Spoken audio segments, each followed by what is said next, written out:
Hey everybody, Soseztheleadr here. I've come back from my hiatus in order to share another excerpt reading with you. This excerpt reading comes from one of my shorter but one of my most favorite books, Marina's Whale of a Tale. I hope you'll like it. Let's read.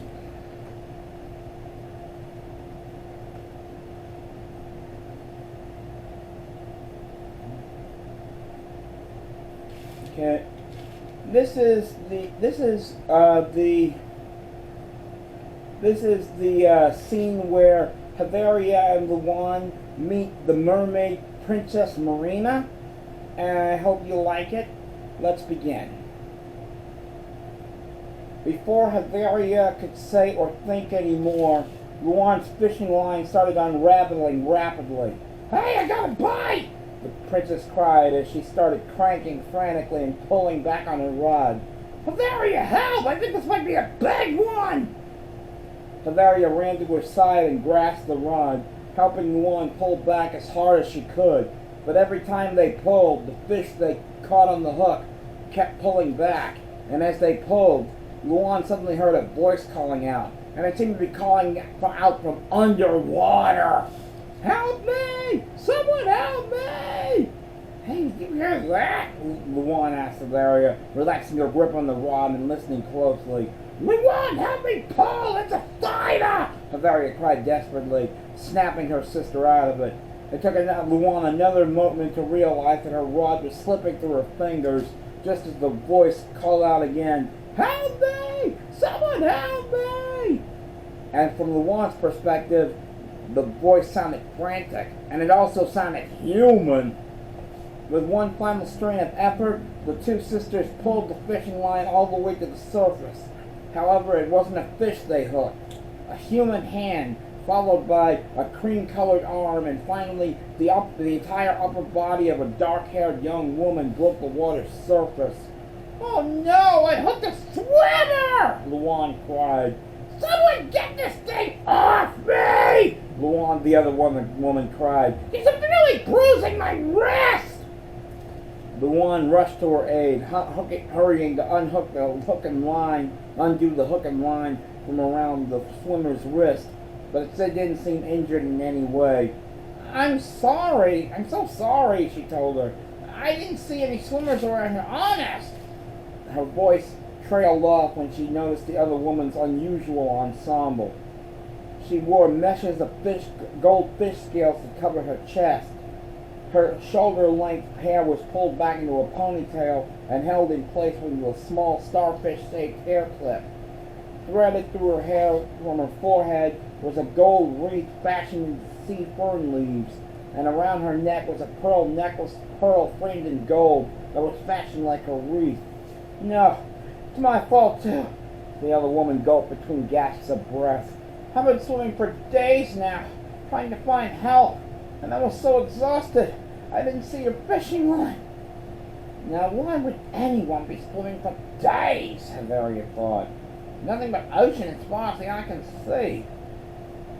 She put a finger to her chin and pondered the situation. Let's see.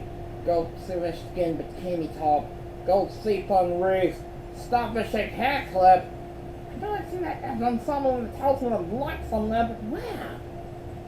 Heatheria's family tome, the talisman of light, was a gift from her mother, Marissa Winchester, before she disappeared, and she always counted on the abundant book for reference and whenever she needed spells to face off against the forces of evil. "You sound exhausted too," Luanne realized, taking the hand of the woman with the unusual ensemble and supporting her back. "Here, let me help you out of the water." The woman gasped. "I can't." As the exhausted swimmer tried to speak, Heatheria suddenly cautioned, "Luanne, wait a minute, she's not what you think." But her sister was already starting to help the other woman out of the water. "What do you mean she's—" "Ow!" Luanne broke off when she felt something cold and wet slap her in the ankle. She looked down and had to gasp, because the woman she supported did not have legs, but a goldfish tail. What in Luanne spluttered. What the heck kind of swimmer are you? That's what she tried to tell you, Luanne told her Hetheria told her with a wince. She is a swimmer, but she's not human. She's a mermaid. A mermaid? Luanne echoed, and she gazed at the creature in confusion. But I thought they were only a myth. The myth is real, the mermaid gasped, and the myth is in danger. In danger? Hetheria echoed. Wait, how are you in danger? Before the mermaid could answer, an explosion boomed from the water, just a few feet away from the three of them. The sisters looked up to see a column of water shoot up and part in the middle.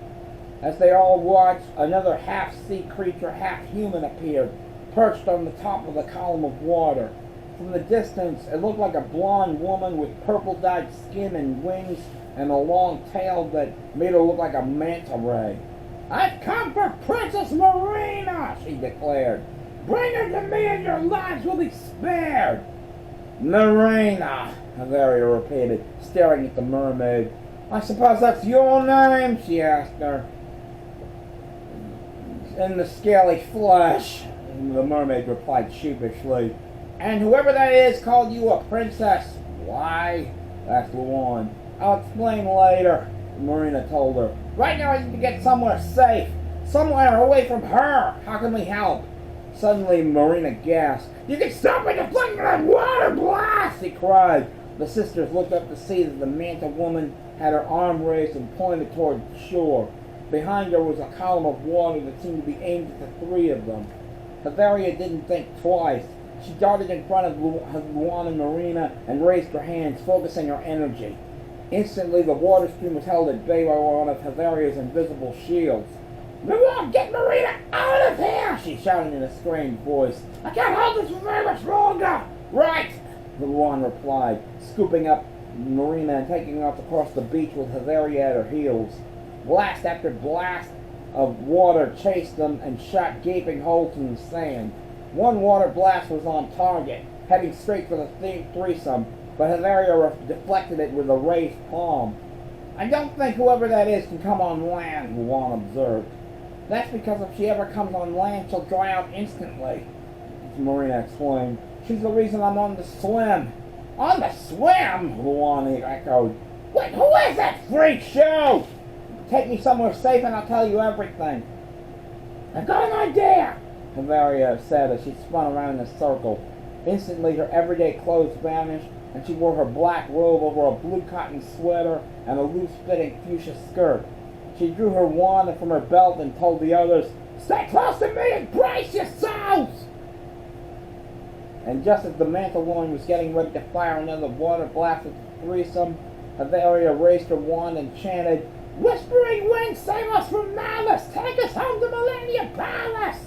And instantly, a large gust of wind shot from underneath the beach, tearing Luanne's hair from her face and causing Marina to scream as all three of them rose from the sand and into the sky. They spun around and around in a funnel of wind, clasping each other's hands, and within another instant the wind calmed, and the three of them ended up in Luanne's bedroom in the Palace of Millennia. That wind was definitely not whispering, Luanne cried. It was the best I could come up with on such short notice, Hetheria countered. It got us back here, didn't it? Well, I can't beat your logic, Luanne conceded. Luanne? A man's voice called. Heather? You in there? Oh no, Father! If he sees me, I'm doomed! Marina told them. Why? Asked Luanne. Mermaids are very protective, Hetheria explained. Legends say they may have originated from dugongs. Sailors and fishermen have tried to capture one for sheer profit, and if they succeed, a mermaid's world changes drastically, so they're always on the move. Or on the swim, as Marina put it earlier. Okay, said Luanne. I'll take you into my private hot tub. Since you're half fish, your tail will have to be hidden. Meanwhile, I'll still father, Hetheria said. And then I'll take the talisman of light for an answer. So as you can see, Hetheria and Luanne have met a mermaid named Marina, and she's on the run from woman who was half manta ray, half human. Why? You'll have to read the book to find out. Let's continue.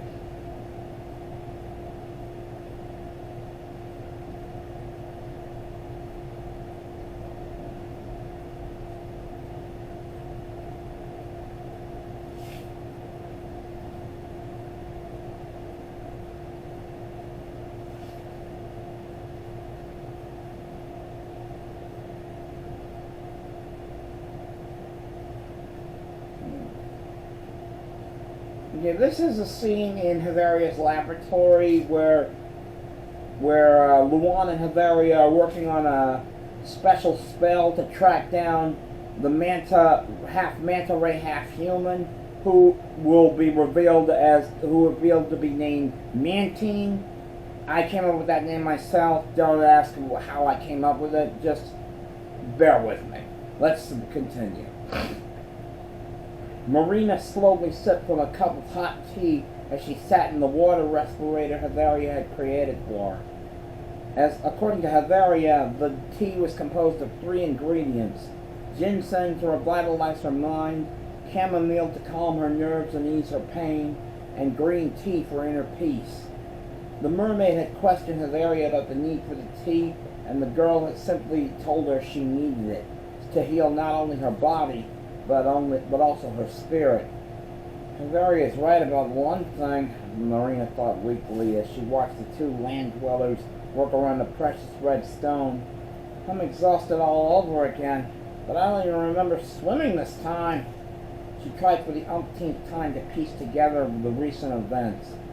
I remember Mantine attacking me, she thought, and then I was being crushed to death by that witch. Then here's where she drew a blank. And then what? I don't remember anything from the time I was squeezed to the time I was landing on my tail and sprained it. She sighed. Well, Mantine's gone for now, so Heatheria must have chased her off. She nodded to herself. Yeah, that must be what happened. As she sipped her tea again, Marina listened as Luanne and Heatheria chanted softly in an unfamiliar language. Wonder what they're doing, she thought. Whatever it is, it looks fascinating. As she watched intently, Luanne placed a paper-thin wafer of fish scales over the red stone. Marina recognized the mesh from her favorite sea friend, a rainbow trout. What are you doing? She questioned the land dwellers. Tracking spell, Luanne replied. Heatheria says that the only way we can defeat Mantine is if we locate her lair, wherever under the sea it is. This spell will serve as our compass. Compass? Marina repeated. It's what you use to find your way when you get lost, Heatheria explained. Don't you have a compass? Oh, I don't use a compass, Marina told her. I use my wreath to find my way when I get lost. So your wreath has a built-in compass, Luanne clarified. Oh, is that what you call it? Just then she saw the red stone on the pedestal begin to glow. Guys?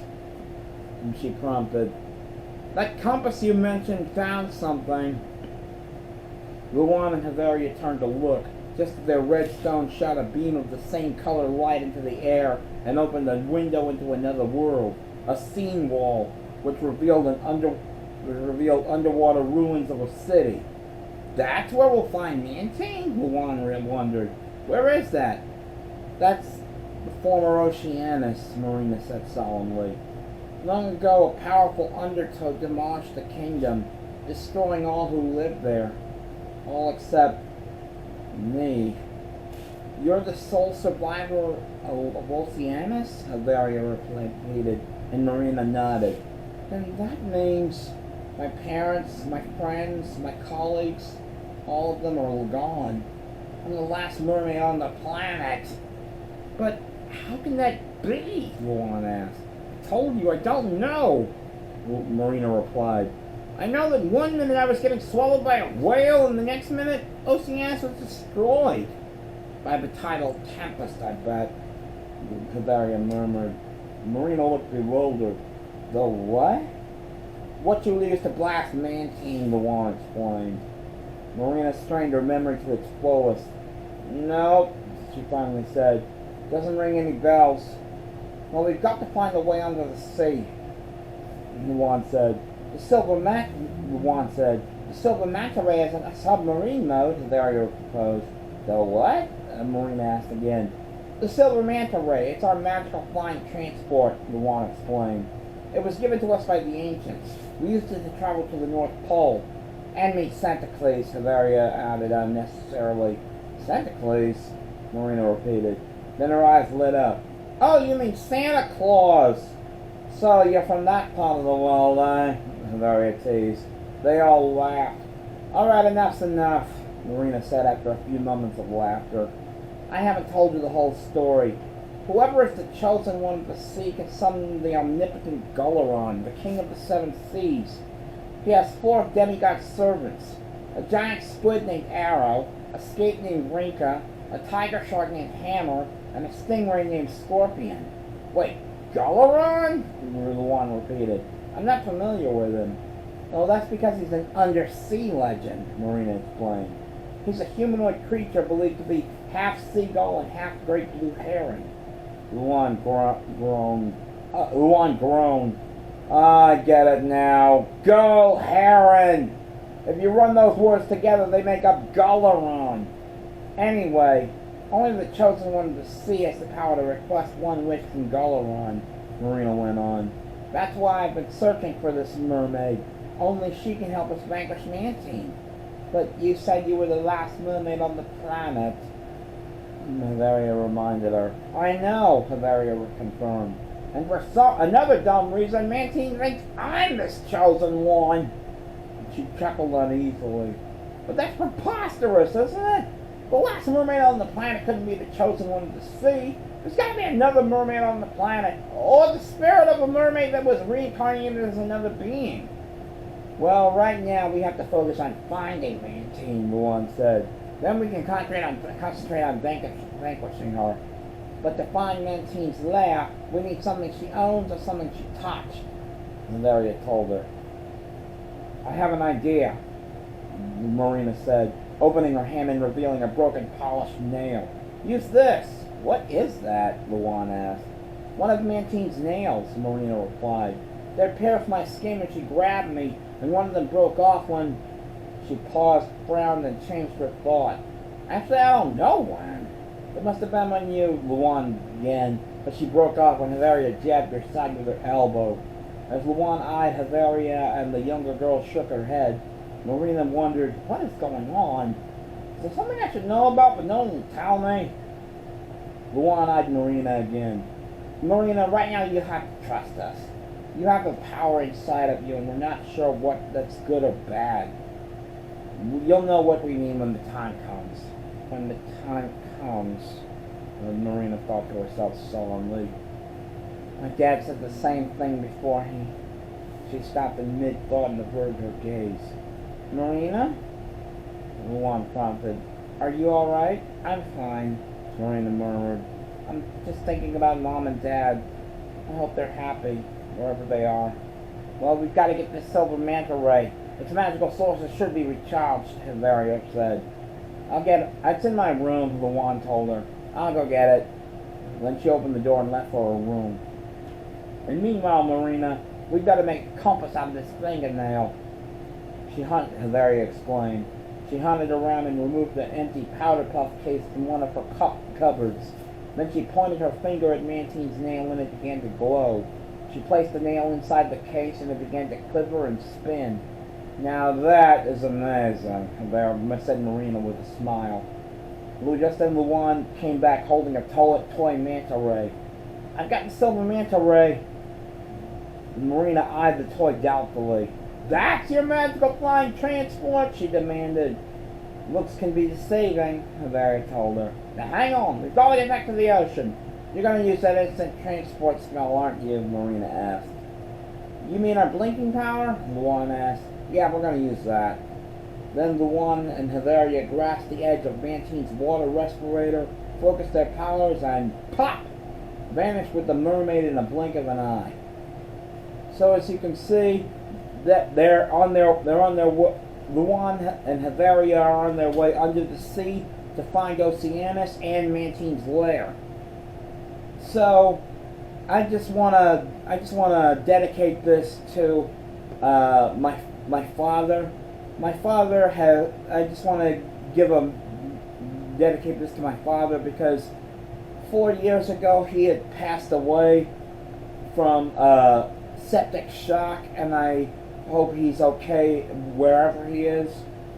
Anyway, I hope you like this excerpt reading. If you like it, please like, comment, and share this video. Also, if you haven't already, please subscribe, and also follow the links in the description if you want more information about my book series. Don't forget to support the YouTube community. This is Soseztheleadr signing off. Peace out.